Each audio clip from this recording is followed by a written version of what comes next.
Hey guys, tower God की इस new explanation video में आपका स्वागत है। लास्ट वीडियो हमने देखा था कि डॉलर शो का थर्ड राउंड चालू हो गया है जिसका नाम है गो टू हेल। जिसकी स्टार्टिंग में ही हम देखते हैं कैसे बैम को कितना बड़ा डिसएडवांटेज है हाकिन के सामने, जहाँ पे उन्हें अपने टीममेट्स को डॉलर खर्च करके बचाना होगा या तो उन्हें मरने देना होगा, और जो भी इस एंड में या तो सारे डॉलर खर्च कर देगा या फिर 3 टीममेट्स को बचा लेगा वही इस गेम का विनर होगा। वही इसी के साथ हमें ये भी जानने को मिला कि कैसे हाकिर ने पूरे 2 देश को सिर्फ इसलिए बनाया ताकि वो वहाँ आपस में लड़ाई करवा सके और उस वॉर में मरने वाले लोगों की सोल को कंज्यूम कर सके, जिसमें लगभग 1 बिलियन लोग मर गए थे। और अब स्टोरी में आगे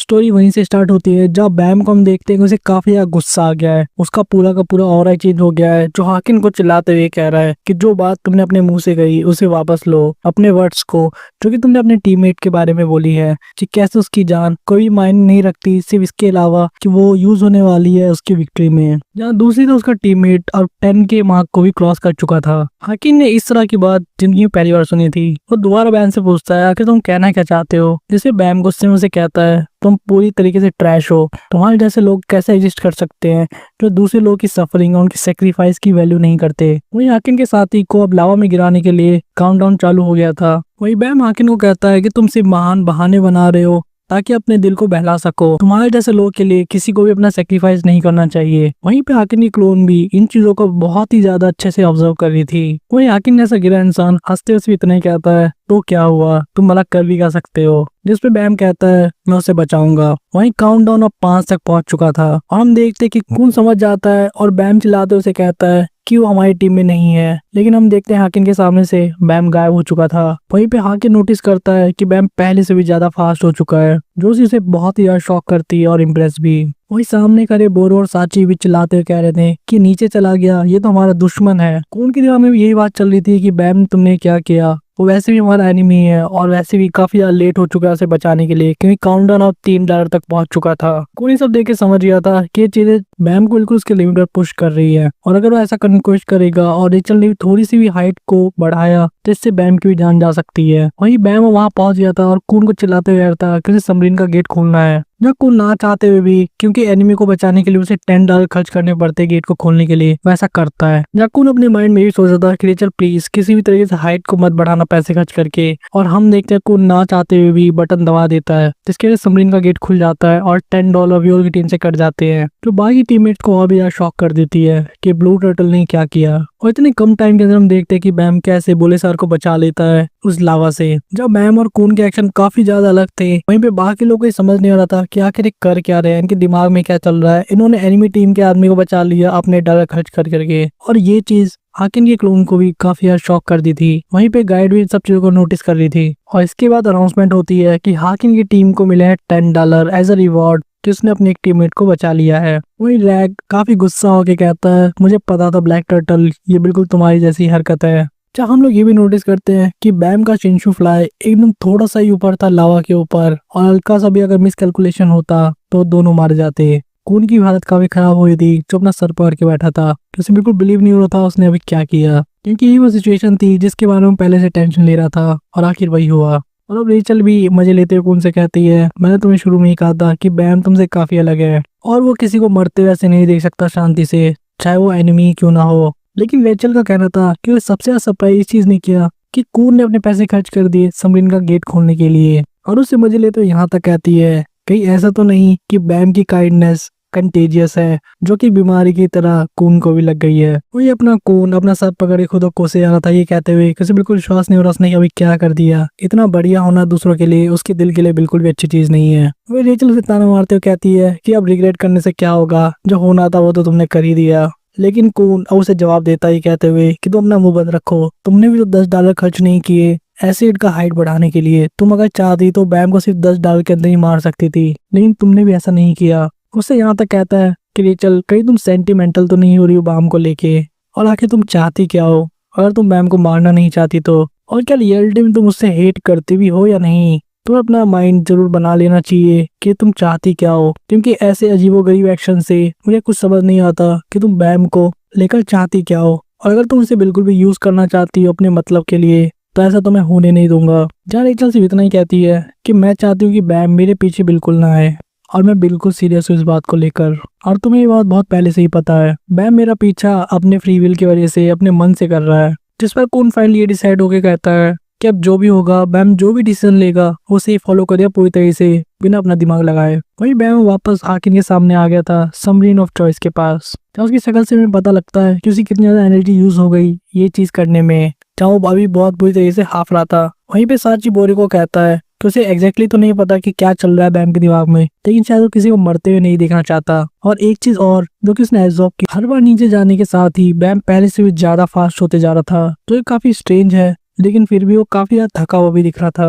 और उसके पीछे एक पॉसिबल रीजन जो हो सकता है, जो साची के दिमाग में आ रहा था कि जो भी ब्लड थर्स्ट उसके माइंड में आ रहा था, वो चीज उसे ऐसी एक्सट्रीम सिचुएशन में वो पावर यूज करने दे रही थी जो कि उसके अंदर छुपी हुई है। और वहां के एक स्माइल के साथ बैम को कहता है, बहुत ही अच्छा किया तुमने, ऐसी चीजें जो कोई भी नहीं कर सकता, यहाँ तक कि अपने एनिमी की जान बचाने के लिए। लेकिन उसे ये भी समझाता है कि ऐसा करने में तुमने एक चूक कर दी, इसकी वजह से अब तुम्हारे अपने खुद के दोस्त उनकी जान गंवा के बैठेंगे। जब मैं हाफ्ते उसे कहता है कि मैं सभी को बचाऊंगा, जिस पर आकिन की हंसी निकल जाती है। उसे पूछता है क्या, जैसे मैम उसे वापस रिपीट करे कहता है कि सभी को, जितने भी यहाँ हैं, मैं उन सभी को बचाऊंगा और हम सभी घर वापस जाएंगे। और मैम यहाँ तक भी कहता है कि मैं किसी को भी सेक्रीफाइस नहीं होने दूंगा, सिर्फ इसलिए कि तुम पावरफुल बन सको, क्योंकि किसी को भी अपने आप को सेक्रीफाइस नहीं करना चाहिए तुम्हारे जैसे घटिया इंसान के लिए। वही चल कून से वापस पूछती है, क्या तुमने सही में कहा कि तुम बैम के सारे डिसीजन को फॉलो करोगे इस गेम में? तो इसमें कून कहते हैं हाँ बिल्कुल सही, और अगर बैम सभी को बचाना चाहता है इस गेम के अंदर तो मैं सभी के लिए सबमरीन के डोर को खोलूंगा। चल उसे कहती है कि इतनी रिडिकुलस बात मत करो, अगर तुम सबको बचाने की कोशिश करोगे तो हमें भी $30 मिल जाएंगे, और तब कोई भी केस नहीं हो सकता जिसमें तुम जीत सको हमसे।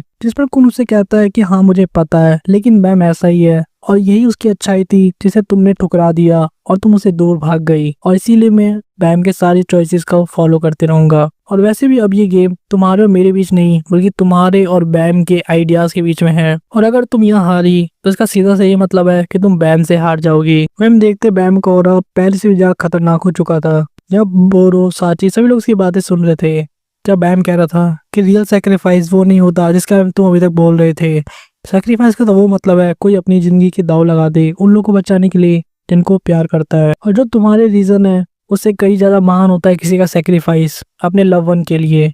और इसलिए कोई भी रीजन नहीं यहाँ पे किसी को भी अपने आप को जबरदस्ती सैक्रिफाइस करने के लिए, ताकि सिर्फ तुम जीत सको और पावरफुल बन सको। तुम गलत हो, और इसीलिए मैं यहाँ सभी को बचाऊंगा, और उसके बाद मैं तुम्हें ये मैच भी हराने वाला हूँ। ऐसी बात को सुन के हाकिम को सही में गुस्सा आ गया था अब, क्योंकि ये सीधा सीधा उसको चैलेंज था और उसके आइडियाज को भी। वो यहाँ तक कहता है कि तुमने मेरा दिमाग खराब कर दिया है। वही हम यूरी को देखते हैं, जिसपे काफी टाइम बाद हम फोकस कर पा रहे हैं, तो ये कहती है कि तुम सही में कॉन्फिडेंट दिख रहे हो। जब हम बेली और पेड्रो को भी एक्शन में देखते हैं, जो ये कह रहा था कि लगता है वो टाइम खत्म हो गया सिर्फ शांति से बैठ के और मैच एंजॉय करने का प्रिंसेस। और अब दोनों आमने सामने एक दूसरे से लड़ने के लिए तैयार हुए थे। वहीं पे इवान अपने मन में सोच रहा था कि एक फक का रैंकर है, ये इतने ज्यादा सीक्रेटिव हैं कि इनके बारे में कोई भी इन्फॉर्मेशन निकालना बहुत ही ज्यादा मुश्किल है। और जितने कॉन्फिडेंस के साथ पेड्रो सीधे यूरी जहाज से लड़ने के लिए तैयार हो गया है, जरूर उसके पास कोई हुक्म का हिक्का है जिसका यूज करके वो प्रिंसेस को भी टक्कर दे सकता है।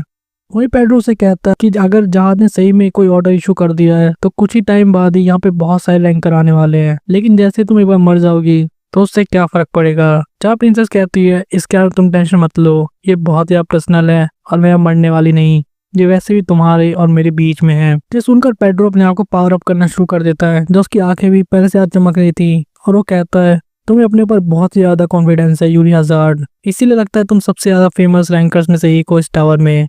वहीं दूसरी तरफ मैं एक नेमलेस रैंकर हूँ फक्का, जैसे कोई जानता भी नहीं, और उसके सामने जैसे कोई हाथी के सामने चींटी हो, बिल्कुल वैसा ही हूँ। लेकिन ऐसा समझने की गलती मत करना प्रिंसेस, मैं असल में ऐसा जहरीला सांप हूँ जिसके पॉइजन से बड़े बड़े हाथी भी मर जाएंगे।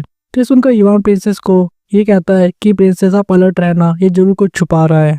जिसे प्रिंसेस का कहना होता है यहाँ मुझे पता है और मैं चीज का बिल्कुल ध्यान रखूंगी। वही इवान जो उसे कह रहा था, लेकिन फिर भी आप हर चीज को बहुत यार रश कर देते हो, जिसकी वजह से चीजें बहुत ही मैसी सिचुएशन में फंस जाती है। जिस पर यूरी अपना पहला मूव चलती है, एक बहुत ही खतरनाक मुख के साथ कहते हुए से जाती है किसी वजह से तो मुझे मजा आता है कुछ भी करने में। और पेड्रो के साथ साथ हम भी नोटिस करते हैं कि वहाँ का जितना भी शिंशु था वो सारा का सारा यूरी के फीस्ट के अंदर आते जा रहा था, और उसी के साथ एक बहुत ही खतरनाक मूव जो कि पेड्रो की तरफ यूरी करती है, और उसके एक मुक्के से ही वहाँ पे एक बहुत ही बड़ा धमाका होता है।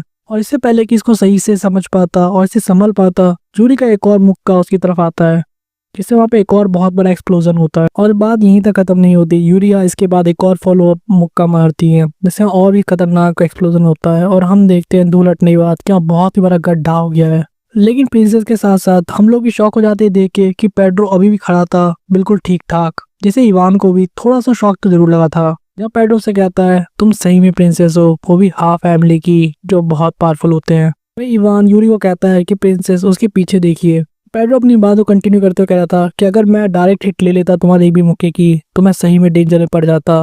वही इवान नोटिस करता है कि पेड्रो के ठीक पीछे कुछ है और हम देखते हैं वहां से एक बहुत ही खतरनाक सी चीज को आते हुए, जिसके बहुत ही बड़े पंजे थे और सीधे प्रिंसेस पे हमला कर देते हैं। ये दोनों समझ नहीं पाते कि ये कैसा मॉन्स्टर है। जब प्रिंसेस का रिएक्शन होता है ये तो टट्टी है, जिस पर इवानो से कहता है कि आपको अपनी लैंग्वेज देखनी चाहिए प्रिंसेस, आपको इस तरह की बातें शोभा नहीं देती। वहीं पेड्रो बताता है कि एक ऑब्जर्वर है जो उसे सर कराका से मिला था सिर्फ इस मैच के लिए और इसका नाम है द पर्पल डिमेंटर। और क्योंकि पेड्रो एक ट्रेन मास्टर है तो सिर्फ वही इसका यूज कर सकता है इसको ऑथराइज करके, और इसकी पावर इतनी खतरनाक है कि हाई रैंकर भी इससे डरते हैं। इसके बाद पेड्रो यूरी को ये भी कहता है क्या तुम सही में ये सब जानने के बाद भी इसको चैलेंज करना चाहोगी। और हम यूरी को देखते हैं जो कि बहुत ही ज्यादा एक्साइटेड हो गई थी, उसके फेस से साफ झलक रहा था, जो कहती है मुझे पता था कि तुमने जरूर कोई हुक्म करके छुपा के रखा है, लेकिन इससे कोई फर्क नहीं पड़ता, मैं इसके बाद ही तुम्हें गंदे तरीके से पेलूंगी और उसके बाद तुमसे पूछूंगी कि बैम कहाँ है। वहीं पेड्रो भी काफी सीरियस होकर से कहता है कि इतना भी आसान नहीं होने वाला आप तुम्हारे लिए, अगर तुम इतनी जल्दी है उस इरेगुलर बच्चे को ढूंढने की तो पहले इस ऑब्जर्वर को तो हरा दो प्रिंसेस। जहाँ इवान प्रिंसेस कहता है कि थोड़ा सा ध्यान रखना पड़ेगा आपको प्रिंसेस, क्योंकि ये फग है और ऊपर से एक एंशिएंट ऑब्जर्वर है जो कि बहुत ज्यादा पावरफुल होता है। इसके साथ ही अब इनके सपोर्ट के लिए कोई भी लाइट बियर नहीं है इनके पास जो कि इन्हें शील्ड बना के दे, तो इसीलिए इनको अपनी स्ट्रेटजी थोड़ी सी चेंज करनी होगी। जब पहली बार यूरी को थोड़ा सा गुस्सा आ जाता है और उसे डांटते हुए कहती है तुम तब से क्या बड़बड़ाए जा रहे हो इवान, अगर तुम ढंग से अपना काम करते और बैम को ढूंढने के लिए सही तरीके से सारी चीजें ढूंढ लेते तो इस परेशानी में पड़ते ही नहीं। इससे पहले कि इवान कुछ और कह रहा था, यूरी ये कहते हुए कि मुझे अपनी ताकत का यूज करना पड़ेगा ताकि मैं जबरदस्ती सारे आंसर निकलवा सकूं। और उसके साथ ही वो एक बहुत ही खतरनाक अटैक कर देती है इस ऑब्जर्वर के ऊपर, इसका नाम था डेडली स्ट्राइक। और हम देखते हैं इवान को जब थोड़ा सा इरिटेट हो गया था और चिल्लाते से कह रहा था कि मेरी बात प्लीज सुनिए प्रिंसेस। वहीं पेड्रो भी सब चीजों को काफी अच्छे से नोटिस कर रहा था और कह रहा था कि अपना बेस्ट करके दिखाओ प्रिंसेस, जो भी तुम कर सकती हो। वहीं हम देखते हैं यूरी को जो कि उन बड़े बड़े पंजों से बहुत ही खतरनाक तेजी से लड़ रही थी और उसके ऐसे बहुत ही डिस्ट्रक्शन आसपास हो रहा था। यूरी के फीस्ट बहुत ही ज्यादा खतरनाक थे, जहाँ वो मल्टीपल पंच बार बार उन पंजों के ऊपर कर रही थी, जिसे इवान भी देखकर थोड़ा सा तो सरप्राइज हो गया। इतने सारे अटैक के बाद भी ऑब्जर्वर को थोड़ा सा स्क्रैच भी नहीं आया। उसे पता है कि अभी भी यूरी अपनी पूरी पावर का तो यूज नहीं कर रही, लेकिन फिर भी उसे थोड़ा सा नुकसान होना ही चाहिए था। और वो अपने मन में ये भी कंक्लूड करता है कि इस तरह का वेपन उसको मिलना ये कोई आम बात नहीं है और स्लेयर कराका ये कोई छोटा मोटा फक का स्लेयर नहीं हो सकता। अगर इसके पास इस तरह के वेपन है सिर्फ अपने छोटे मोटे आदमियों को देने के लिए, और उसकी वजह से काफी ज्यादा डेंजरस हो जाता है जितना उन्होंने सोचा था। जब पेड्रो इसे देखकर थोड़ा सा खुश हो रहा था, अम्मा ने सोचा था कि प्रिंसेस जितना अटैक करना है कर लो, मैं तब तक इसका सीक्रेट वेपन यूज नहीं करूंगा जब तक तुम अपनी स्वॉर्ड को भी यूज करके थक ना जाओ। जब हम देखते हैं कि पर्पल डिवेंटर अपना एक पर्पल लेजर छोड़ रहा था जो कि यूरिहा को बहुत ही मुश्किल से डॉज करना पड़ता है, और यूरी का रिएक्शन भी देखते हैं जो कहती है लगता है एंशिएंट ऑब्जर्वर बहुत अच्छे से खेलना जानता है। जहाँ आज से पहले उसे लगता था कि ऑब्जर्वर सिर्फ फाइट में प्रैक्टिस करने के लिए होता है, और जब एंशिएंट वॉर बिल्कुल अपने चरम पे थी उस टाइम पे इनका यूज किया जाता था प्रोटेक्शन के लिए, ऐसी फैमिलीज के लिए जिनके पास अपने स्क्वाड नहीं होते थे उनको बचाने के लिए। और ये वो टाइम था जब प्रिंसेस भी पैदा नहीं हुई थी या इवान खुद। जब पेड्रो कहता है हाँ बिल्कुल ठीक, और इसीलिए हम लोग इसके सामने कुछ भी नहीं है। जब यूरी चिल्लाते हुए कहती है इससे क्या फर्क पड़ता है कितनी पुरानी है इडियट। जब इवान समझाने की कोशिश करता है कि वो तुम्हें सिर्फ भड़का रहा है इस लड़ाई में उलझाने के लिए, लेकिन ऐसा मत करने दो इसको। और यहाँ पेड्रो के मन के अंदर कुछ बातें चल रही थी जिसके थ्रू हमें पता लगता है कि पर्पल डिवेंटर के सेकंड फिंगर में एक बहुत ही खतरनाक जहर है जो इतना ज्यादा खतरनाक है कि वो हाई रैंकर्स को भी कुछ समय के लिए बेहोश कर दे। और ये जहर तभी से बाहर निकलता है जब इसको चलाने वाला चाहे, और इससे पहले कोई कितना भी अटैक कर ले इससे कोई फर्क नहीं पड़ता, क्योंकि जैसे यूरी एक सेकंड के लिए भी अपने आप को अलर्ट से कम करेगी जैसे जहर से अटैक कर देगा। जहाँ पे सामने वालों को ऐसा लगता है कि ये भी नॉर्मली अटैक है लेकिन उसके अंदर पॉइजन होता है, और जिसके साथ ही हाई रैंकर्स भी अपने आप को बचा नहीं पाते।